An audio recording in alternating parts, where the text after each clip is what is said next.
Yo, what is up? So, Ilia Topuria. There's a lot of debate, and even though after Ilia Topuria beat Max Holloway, he said he's very clear that he wants Volkanovski a second time. Volkanovski is open to it, but let's take a step back and say Volkanovski never backs down from a challenge, even if it's all stacked up against him. In this case, very admirable. But I'm afraid he's going to take 3 losses in a row if he faces Ilia Topuria. And then you got Diego Lopez, who could possibly move up to fight Ilia Topuria, even after he beat Brian Ortega. But Ortega is just one style in that top echelon. Now, I'm not saying this to count Diego Lopez out. All I'm saying is that one style in the top, it's like the Steven Urseg thing. You beat one good guy at flyweight and all of a sudden you're ready for a title shot. But then you got to bounce back against a whole nother completely different style. So if you put Diego Lopez against Max Holloway or Yair Rodriguez, is there a chance he could lose? Well, there's also talks of Diego Lopez fighting Josh Emmett. And if you get past Josh Emmett's knockout power, because apparently I don't know if the Lerone Murphy versus Emmett fight's going to happen, but you got Diego Lopez, and Diego Lopez versus Emmett's interesting because favorably, Lopez proved that if he's knocking out Ortega and then knocking him back into consciousness like he allegedly did in that first fight, he's probably the same caliber of danger as like Yair Rodriguez would be.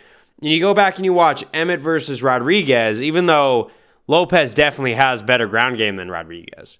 In fact, honestly, I'd be more up to see Yair Rodriguez versus Diego Lopez for like UFC Mexico City or something like that over Josh Emmett, because then it feels like you're putting Diego Lopez in a little bit more danger. Whereas like Josh Emmett, yeah, I would have Lopez as a heavy favorite just because he exceeded expectations, like absolutely mangling Ortega like that. But let's say the underdog upset happens and Emmett catches him with one of those power shots, like right on the button, like the best place shot you could find, and we see an upset. All the momentum Lopez has could get put to a standstill, and if you get hit with Josh Emmett like that, your career's in question afterwards. Like, especially with Bryce Mitchell coming back to fight Kron Gracie, I'm still a little worried for Bryce because, yeah, Bryce is fighting Kron, who doesn't have as good of hands as Emmett, but a shot like that could change your career and how you fight for a very long time. So, do I think Lopez should be facing someone else before Ilia Topuria so he has a better shot? Yeah. Do I think even if he faces more people in that top echelon, he has a shot against Ilia Topuria? Yeah, but Ilia Topuria is my actual favorite. But do I think that Emmett is super risk with not a whole lot of reward or anything to prove? For a guy like Lopez, I'd have to say yes and no, because who knows? Maybe it might be a more closer competitive fight. But I'm going to play devil's advocate against myself right now. Josh Emmett versus Diego Lopez, and Lopez finishes Emmett, where Ilia Topuria went the distance. If that happens, then I guess Lopez could say, hey, I finished the guy you couldn't, give me a title shot.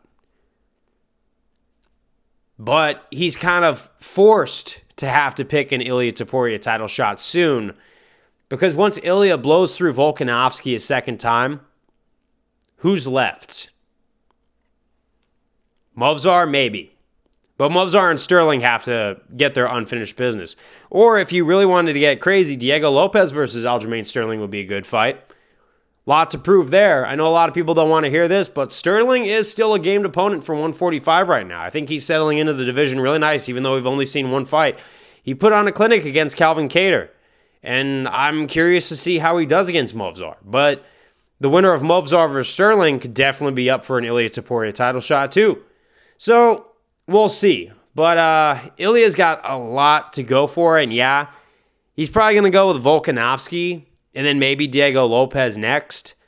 Or, depending on who turns out harder for Sterling versus Movsar, if there's a finish, there's a justification there for Movsar or Sterling to get the title shot before Lopez. Because although Lopez burst onto the scene with a Movzar, like, really close fight, Movzar still did win that one. So I still think that he is very gained, and he has beaten some of the top guys at featherweight, a lot more of the top guys at featherweight than Diego Lopez right now. So there's a big argument there that Movzar can blast ahead of Lopez and go for a shot against Ilia right after the Volk fight. But I think first they're going to go with Volkanovski, which I don't want to see him take 3 L's in a row, but I think that's the way that the cookie's going to crumble on this one, and then it's anyone's guess. But yeah, we'll see where it goes. Peace out.